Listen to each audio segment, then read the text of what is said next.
এই মধুময় সুধাম বৃন্দাবনে ভগবান কৃষ্ণচন্দ্রের যারা যারা গেছেন বৃন্দাবনে বহু বহু মন্দির আছে মা, মানে বৃন্দাবনের মন্দিরের অভাব নাই, মানে যেদিকে তাকাবে বৃন্দাবনে মন্দির, কিন্তু মূল মন্দির হচ্ছে বৃন্দাবনে বাঁকে বিহারী লালের মন্দির।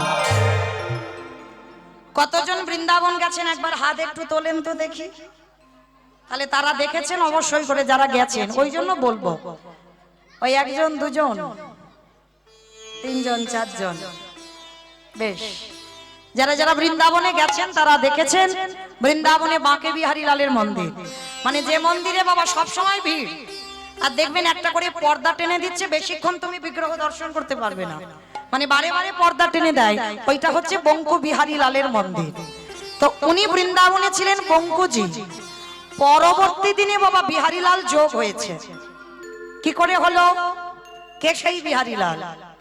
যে ভগবান ভক্তের নাম নিজের অঙ্গে ধারণ করে নিল, নিজের নামের সঙ্গে জুড়ে দিয়ে কলিযুগে প্রতিষ্ঠা পেয়েছেন বঙ্কু বিহারী লাল।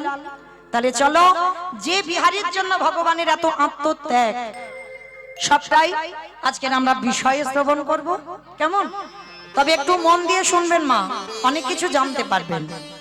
তো আমরা সবাই নবদ্বীপ থেকে হাঁটা শুরু করলাম উত্তরপ্রদেশ। বৃন্দাবন কোথায় আছে না? উত্তরপ্রদেশ। আর বাবা এখনকার দিনে যেমন গাড়ি ঘোড়া ট্রেন ট্রাম আছে, প্রাইভেট কার, কিন্তু তখনকার দিনে তো ছিল না। তখনকার দিনে মানুষরা রাজরাজারা নয় পালকিতে করে যাতায়াত, না হলে পায়ে হেঁটে। তা নবদ্বীপ থেকে ভক্তরা হেঁটে যাচ্ছে বৃন্দাবন উত্তরপ্রদেশ, মানে কতটা রাস্তা। তা যেতে যেতে বাবা সবাই এক জায়গা গিয়ে বিশ্রাম নিল। জায়গাটা কোথায় না? বর্ধমান কাটোয়া কাঞ্চন নগর গ্রাম। লীলাটা শুরু হবে ওখান থেকে। এবার ভক্ত জন্মাবে, ভক্তকে নিয়ে বৃন্দাবন যাব, কেমন? চলো। এই কাটোয়া কাঞ্চন নগরে এক জনম দুঃখী মা বাস করতেন, যার নাম ছিল মায়াবতী ঘোষ, আর স্বামীর নাম ছিল দ্বিজ ঘোষ। আচ্ছা বলো তো মা, ভগবান কৃষ্ণ কাদের ঘরের ছেলে? ঘোষেদের ঘরের ছেলে। আর যে কীর্তনটা গাইছে কাদের ঘরের মেয়ে? ঘোষেদের ঘরের মেয়ে। আর যাকে নিয়ে লীলাটা হবে সেও ঘোষেদের ঘরের ছেলে। চলো, তিনজনে একত্রিত হয়ে দাঁড়িয়ে লীলা আস্বাদন হবে, পরিবেশন হবে। মায়াবতী আর দ্বিজ ঘোষেরা স্বামী স্ত্রী ছিল প্রসাদ ভোজি। ভালো করে শুনবেন মা, মন দিয়ে। প্রসাদ ভোজি মানে মাধুকরী করে যা পায় আমার গোবিন্দকে নিবেদন করে প্রসাদ পায়। তো আজকে কোনদিন মায়াবতী স্বামীর কাছে জীবনে কিছু চাইনি, আজকের প্রথম স্বামীর দুটো চরণ ধরে বলছে, স্বামী তোমার কাছে আমার একটা নিবেদন। কি গো মায়া, তুমি তো কোনোদিন আমাকে এমন করে বলো না, আজকের কি এমন চাইছো যে আমার পা দুটো ধরে কাঁদছো তুমি? বলো কি চাও? স্বামী বলছিলাম কি, আজকের আমি আছি, আমার প্রভুর সেবা হচ্ছে, আমার যদি জীবনে কোনো দুর্ঘটনা ঘটে যায়, আমার মৃত্যু হয়ে যায়, তুমি থাকবে আমার প্রভুর সেবা দেবে।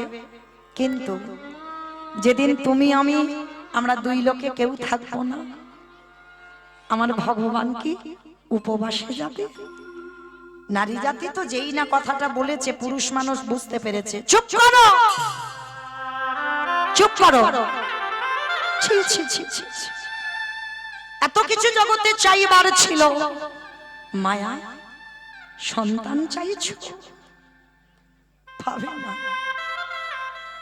সন্তানের সুখ নেই গো, সন্তানের সুখ নেই, শুধু জ্বালা কষ্ট অশান্তি ব্যথা বেদনা ছাড়া ওদের কাছ থেকে তুমি কিছু পাবে না। স্বামী আমি কি তোমাকে একবারও বলেছি মহাভারতে গান্ধারীর মতো আমার 100 ছেলে লাগবে? আমি তো একটা ছেলে বলেছি। মায়া 100টা ছেলের মার যে জ্বালা, 5টা ছেলের মার যে জ্বালা, একটা ছেলের মার ওই একই জ্বালা। না তুমি কিচ্ছু জানো না, একটা ছেলের মার জ্বালা হবে কেন? বলে হবে না। কৌশল্যা নন্দন রাম তো একাই ছিল, কৌশল্যার ছেলে। বনবাসে গেল, দশরথ কেঁদে কেঁদে অন্ধ হয়ে প্রাণ দিল, রামের জন্য মরেনি, মাথাটা নিচু করে আছে মায়াবতী। খবরদার, একটা কথা মনে রাখবে, তুমি আমার বউ নয়, তুমি আমার স্ত্রী নয়, তুমি হলে আমার সহধর্মিণী। আর তুমি যদি আমার সহধর্মিণী হও, তুমি আমার ধর্মের কাজে সাহায্য করবে মাত্র। কখনো তুমি আমার ভগবানের কাছে চেবো না সন্তান সুখ। স্বামী, ওই যে আমি তোমাকে বললাম আমার জন্য নয় গো, তোমার জন্য নয়, আমি তো চেয়েছি প্রভুর সেবার জন্য। শোনো মায়া, ভগবানের কাছে কিছু চাইতে লাগে না। কি মা, আস্তে আস্তে আস্তে, আপনারা কি বলেন বাবা, ভগবানের কাছে চাইতে লাগে? চাইলে কম পড়ে, না চাইতে এত কিছু দেয়, এত কিছু দেয় যে রাখবার জায়গা পাবে না। ঠিক আছে স্বামী, তুমি যখন বলছো আজকে থেকে আর আমি ভগবানের কাছে কোনোদিন কিছু চাইবো না, কিন্তু জানো, যখন ছোট্ট ছোট্ট ছেলেরা তার মাকে মা বলে, আমি কোলে নিতে গেলে বলে আমি নিঃসন্তানী, আমার মুখ দেখা মহাপাপ, তখনই কষ্ট হয়। মায়া, শুধু তোমার কষ্টের দুঃখের কথাটা ভগবানের কাছে জানাও, সময় যদি হয় ঠিক তোমার কোল আলো করে পাঠাবে। স্বামী বলো না, কেন আমারে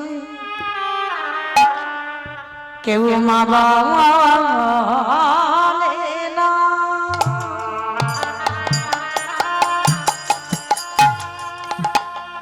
আমি কেঁদে কেঁদে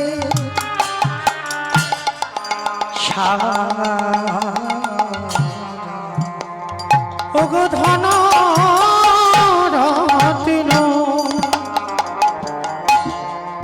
চাহি না আমি, তুমি কৃপা করো আমাদের। বসে বসে স্বামী স্ত্রী ভগবানের চরণে কাঁদছে, আর ওই চোখের জল ভগবানের চরণে পৌঁছে গেল। ভগবান দৈববাণী করে উঠল, মায়াবতী, তোমার কোল আলো করে আমি সন্তান পাঠাবো, তোমার ভক্তি তোমার সেবায় বড় সন্তুষ্ট মায়া। তবে কথা দিলাম, তোমার এই সন্তান গর্ভে ধারণ করবার পর তোমার ওই অদৃষ্টে একটা লেখা আছে, সন্তানকে বাঁচাতে গেলে চিরজনমের মতো তোমার স্বামীর মৃত্যু হবে। আর যদি তুমি তোমার স্বামীকে বাঁচাতে চাও, চিরজনমের মতো গর্ভের সন্তান গর্ভেই মারা যাবে। চিৎকার করে বলে উঠলেন, দয়ামা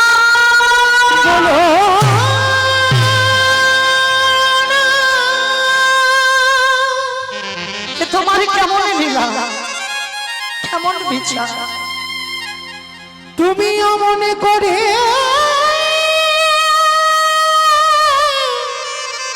বলো না, কি অন্যায় করেছিলাম, কি অপরাধ করেছিলাম,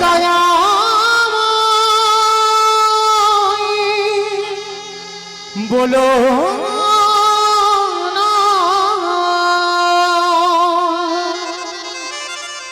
সন্তান চেয়েছিলাম শুধুমাত্র তোমার সেবার জন্য, আমার জন্য নয়। আর তার জন্য তুমি আমায় বলে দিলে যে সন্তান যদি বেঁচে থাকে স্বামীর মৃত্যু হবে, আর স্বামী যদি বেঁচে থাকে সন্তানের মৃত্যু হবে। বলে হ্যাঁ।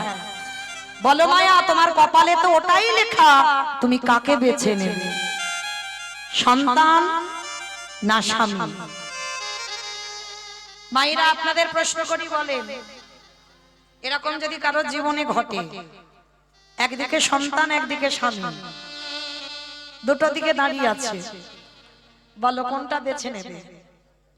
স্বামীকে বেশি ভালোবাসো না সন্তানকে বেশি ভালোবাসো?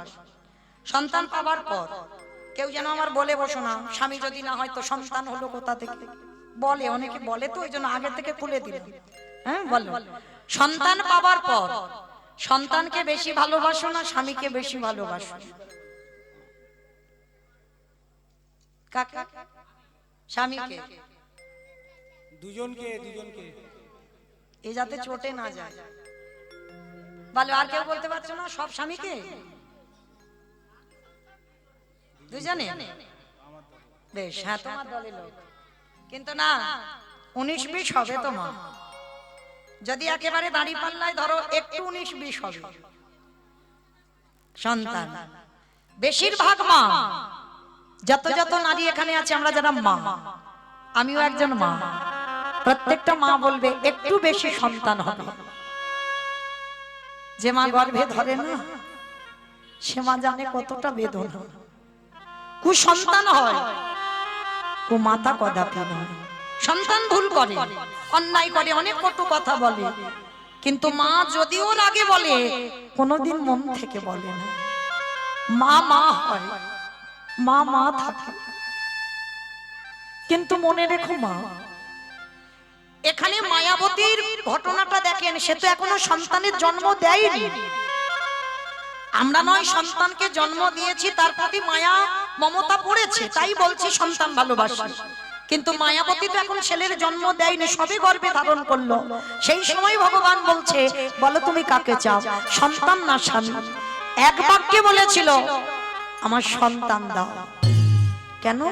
তুমি তো সন্তান জন্ম দাওনি, তার প্রতি মায়া পড়েনি, এর মধ্যে সন্তান চাইছো কেন?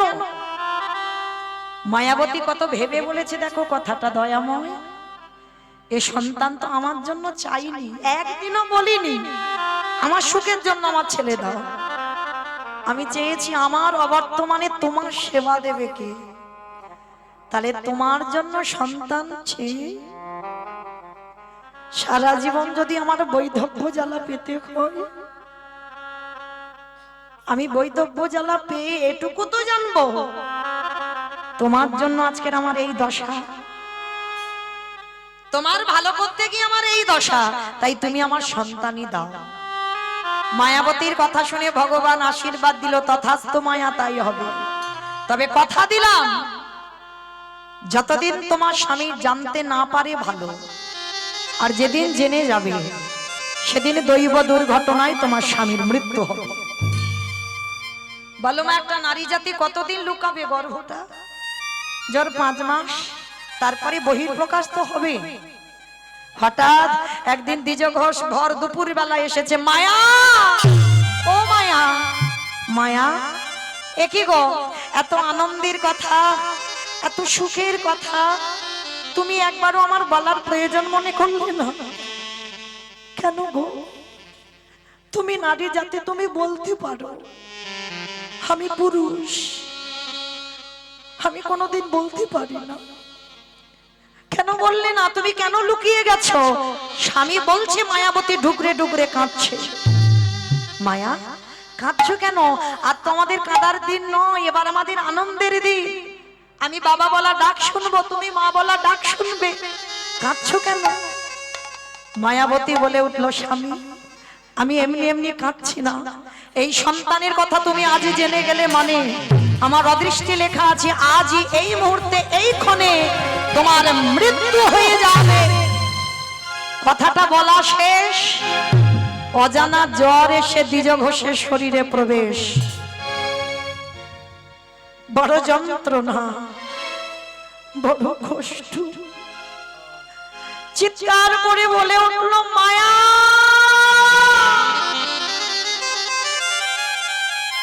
মায়া, আর আমি বেশিক্ষণ বাঁচবো না মায়া, বড় কষ্ট, বড় জ্বালা, এত বুকের যন্ত্রণা, অসহ্য যন্ত্রণা, ছটফট করছে। আর ছটফট করতে করতে মায়াবতীকে ডেকে মায়াবতীর হাত দুটো ধরে বলল, মায়া, কথা দাও, কথা দাও, যে সন্তান তোমার গর্ভে আছে, আমার মৃত্যুর পর সমাজ তোমাকে দ্বিচারিণী বলবে।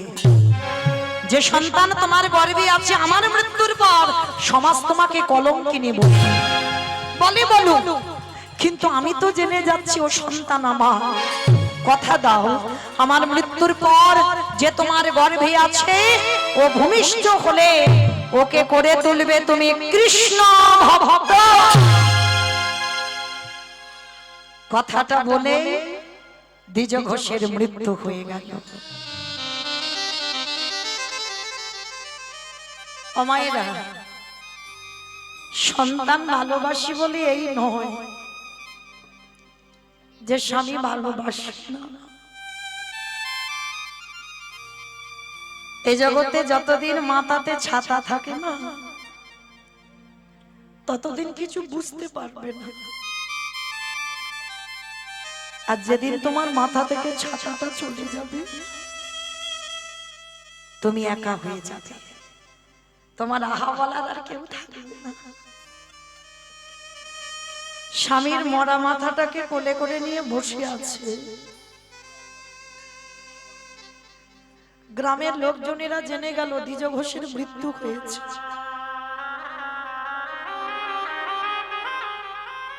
যে ভয়টা মরার আগে স্বামী পেল সেটাই হলো। গ্রামের লোকজনেরা খবর পেয়ে এসে বলল, কি রে, এমন বিচারিনী, এমন কলঙ্কিনী, এমন অসতী, তোর গর্ভের পাপের কথা শুনেই তো তোর স্বামীটা মরল। কাউকে বোঝাতে পারলো না বাবা, কেউ বুঝলো না। সবাই মায়াবতীকে দ্বিচারিণী, কলঙ্কিনী, অসতী বলে। মায়াবতী স্বামীর মাথাটা নিয়ে কাঁদে আর বলে, দয়াময়, তোমারে ভালোবাসলে কি দ্বিচারিণী হতে?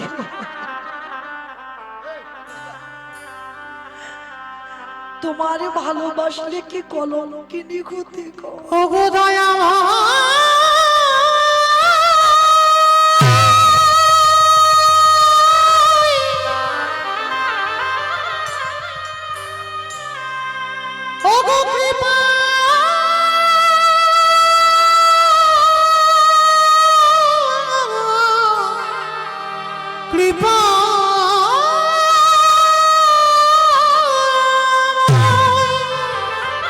কেউ তো শুনবে না আমার কথা। প্রভু যে তোমায় কেউ শুনবে না, ভালো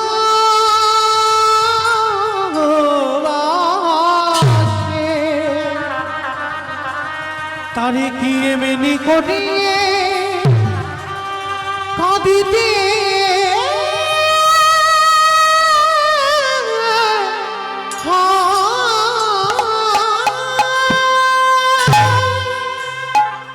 লীলার পাশে ভাবক বলছে, কেউ যদি একবারে চলে যায়, কি বাবা, কেউ যদি যাবে বলে, ধরে রাখতে পারবে? পারবে না। ওই জন্য ভাবক বলছে, দেখো, চলে যাই যদি বাঁধন ছেড়ে, কাঁদিস কেন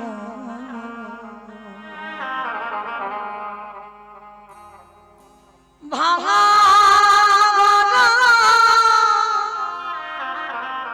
এই সংসারে আছে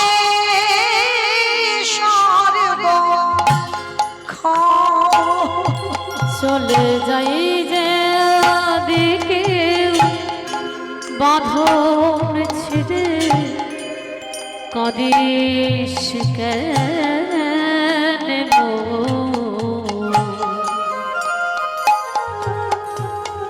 ভাঙা গনা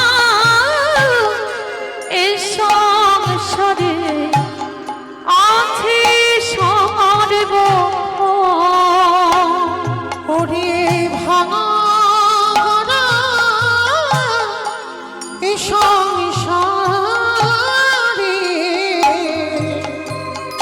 আছে সর্ব হাসির পরে কান্নায় আসে, দুঃখের পরে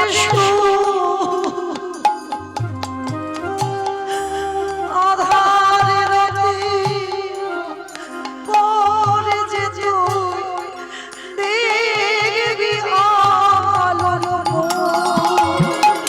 হাসির পরে কান্না আসে দুঃখের পরে আধার রাতে পাদের তুই দেখবি আলোর মুখ। ওগো যাই না বলা কারোর কাছে ভাগের ভাঙা গড়া এ সংসারে আছে সার্বভৌম। চলে যাই যদি কেউ বাঁধন ছিঁড়ে ভাবিস কেন গো ওরে ভাঙা গড়া ও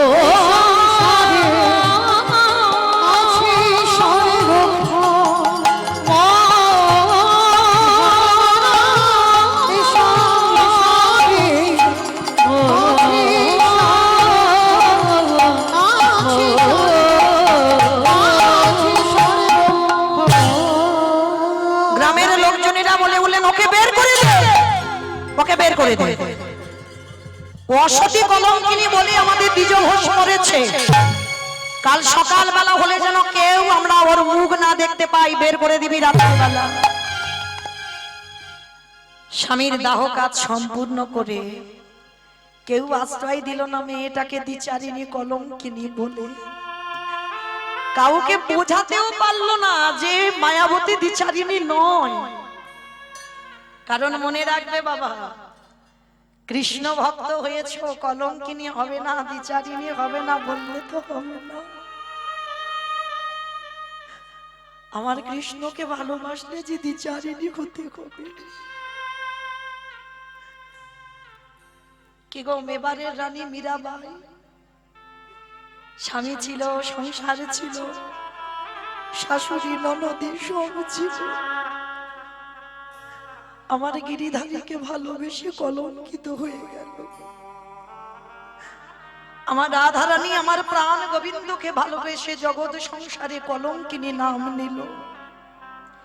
কিন্তু রাধারানী বড় সুখ পেত জানো, যখন সবাই বলতো না রাধারানীকে কৃষ্ণ কলঙ্কিনী, রাধারানী বলতো সবাইকে ডেকে ডেকে, আমি যতবারই জন্মাবো ততবারই যেন কৃষ্ণ কলঙ্কিনী হতে পারে। কেন জানো? তারা খেলাই বলুক এবং খেলাই বলুক, তারা তো আগে আমার গোবিন্দ নাম বলে, আগে বলে কৃষ্ণ, পরে বলে রাধা কলঙ্কিনী। কে গো মা, দেখবেন আমাদের মতো মায়েদের কোনো তিলক সেবা মা যদি রাস্তা দিয়ে যায়, অল্প অল্প বয়সের ছেলেরা পিছন থেকে বলে ওঠে হরে কৃষ্ণ, বলে না? হেলাই বলে, অবহেলাই বলে, বলি বলু, বললো তো এতে কৃপা হবে। তার রাধারানী বলল সবাই আমাকে যেন জনম জনম ধরে কৃষ্ণ কলঙ্কিনী বলে, কারণ আমি ওই নাম শুনতে ভালোবাসি। তারা হেলাই হলেও কৃষ্ণ আগে বলবে, পরে বলবে রাধা কলঙ্কিনী। আজকে ঠিক সেই রকম অবস্থা মা মায়াবতীর হলো। সারা গ্রামে কেউ খেতে দেয় না। গ্রামের শেষে একটা বাড়ির মানুষ খুব ভালো জানো, বাড়িতে প্রসাদ হয়, প্রতিদিন ভোগ লাগানো হয়, অন্ন ভোগ। আর সেই বাড়িতে একটা কাজের মেয়ে দরকার ছিল। তো মায়াবতীকে বলল, শোন, কোনো মাইনে টাইনে দিতে পারবো না, সকাল থেকে বিকাল পর্যন্ত খাটবি, ওই ভগবানের প্রসাদই একটু করে দেব।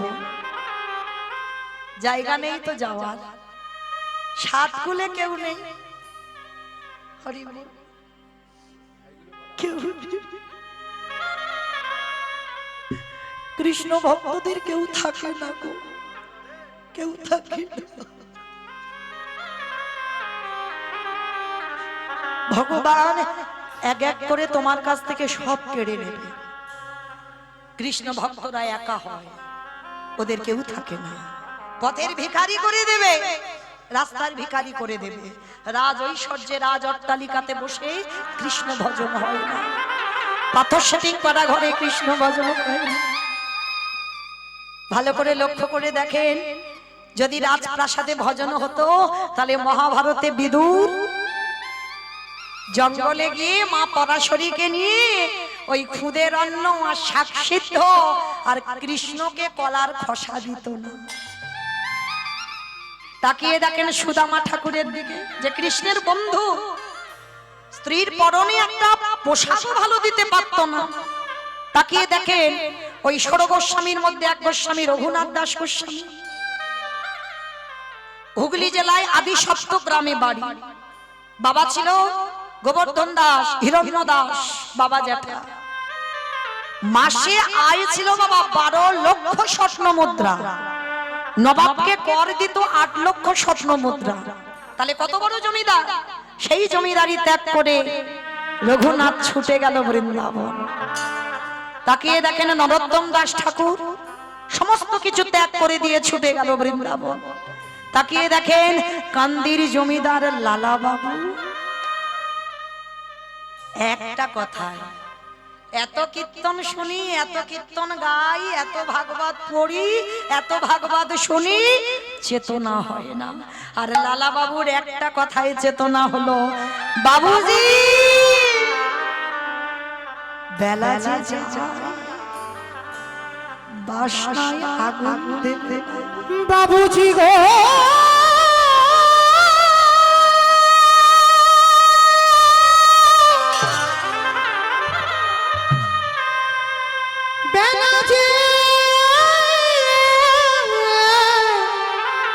চলে যায় বাসনায় আগুন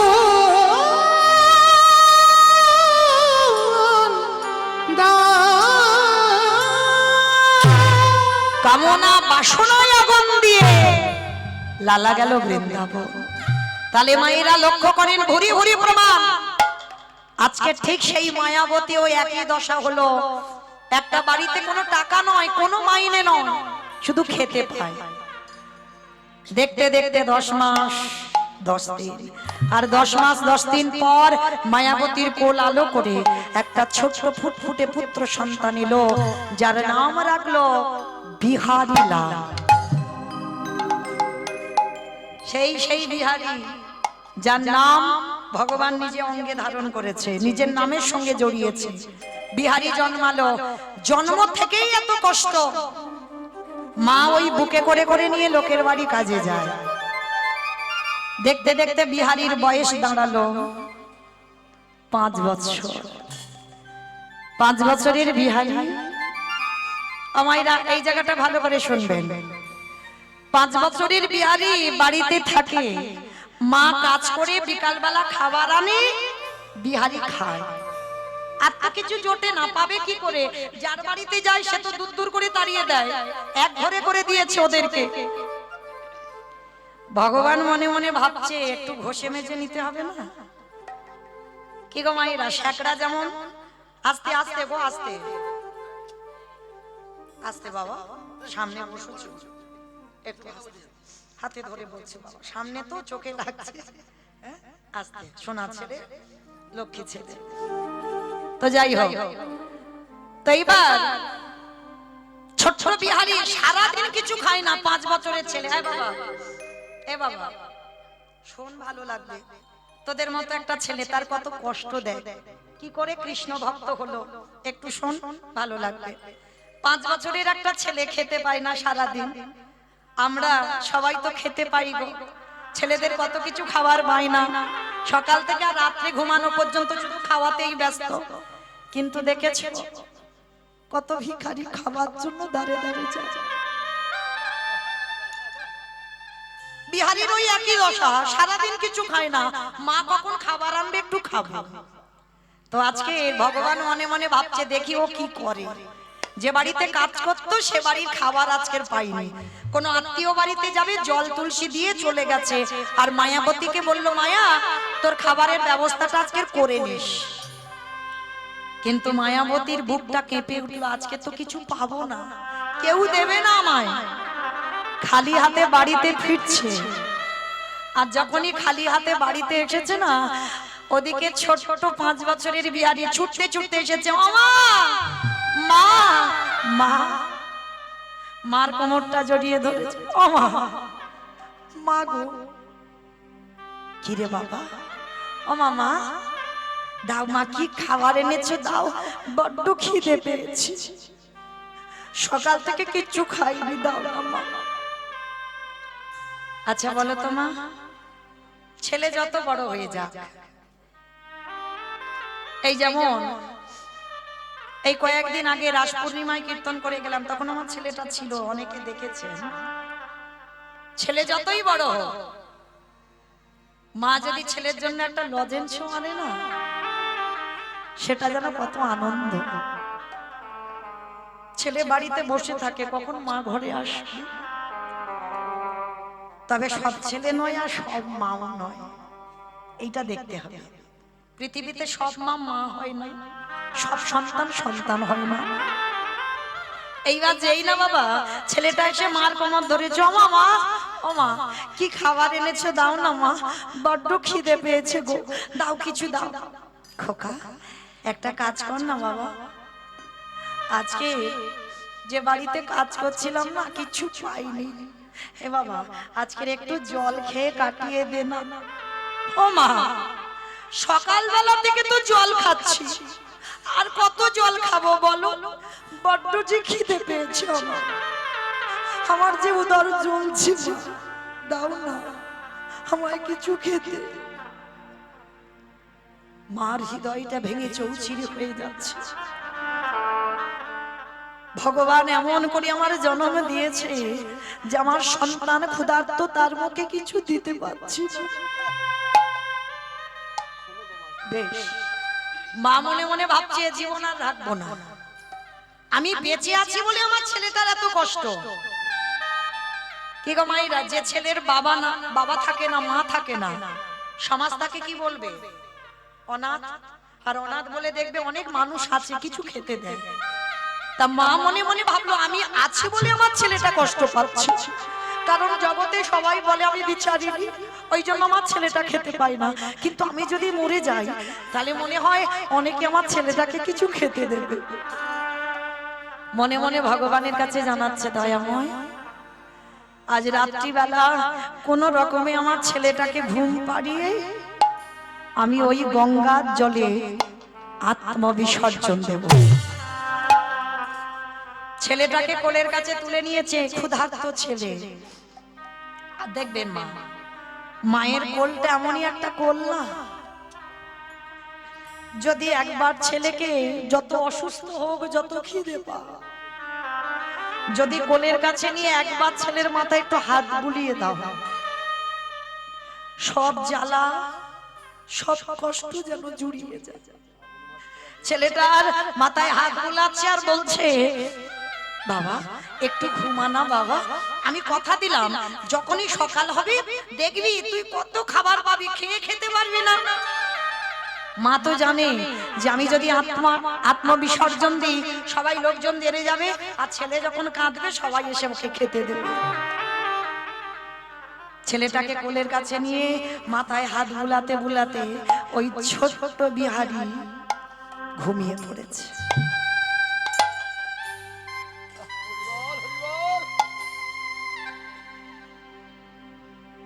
যেই না ঘুমিয়ে পড়ল,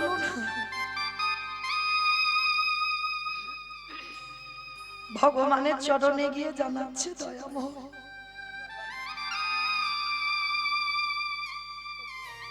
রইল আমার বিহারি,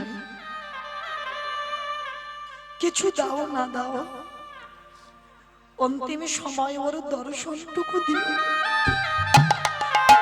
কারণ আমার মৃত্যু পথযাত্রী স্বামীকে কথা দিয়েছিলাম আমার ছেলেটাকে কৃষ্ণ ভক্ত করব, পারলাম না পারলাম না। ওরে বিহারি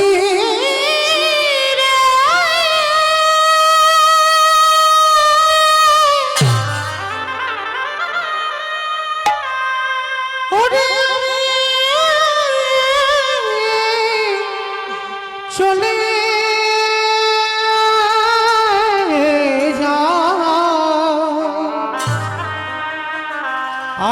কোনদিন ফিরে আসিব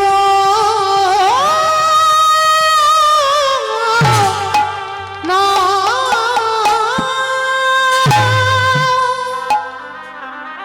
আসি প্রভু আমার বিহারী রইল।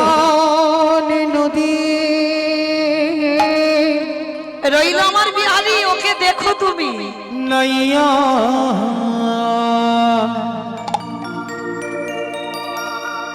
আমার ভবের খেলা সঙ্গ হলে গো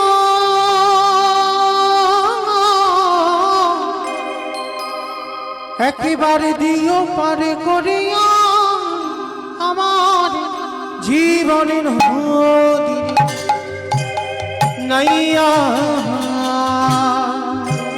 আর দেখা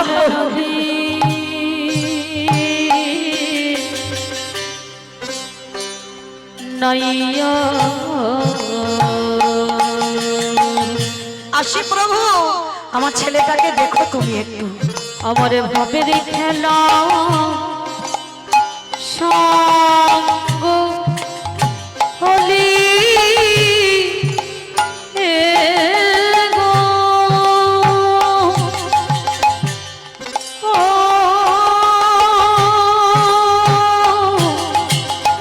ও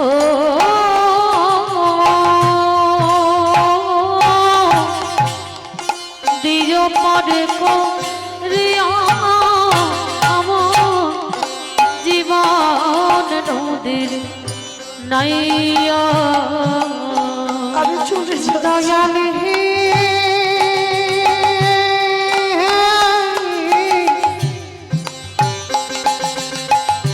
ওরে ও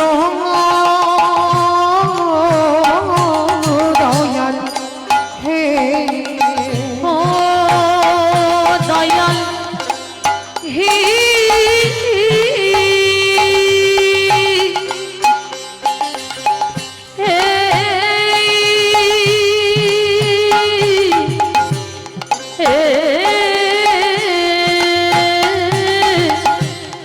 ওরে ও দয়াল হে এই কামনা বাসনার ঘাটে বুঝি বেঁধেছিলাম বাসা এই কামনা বাসনার হাতে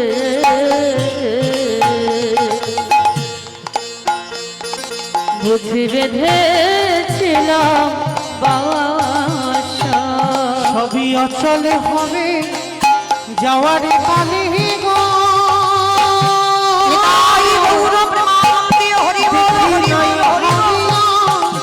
আমার জীবন নাইয়া জীবনে নদী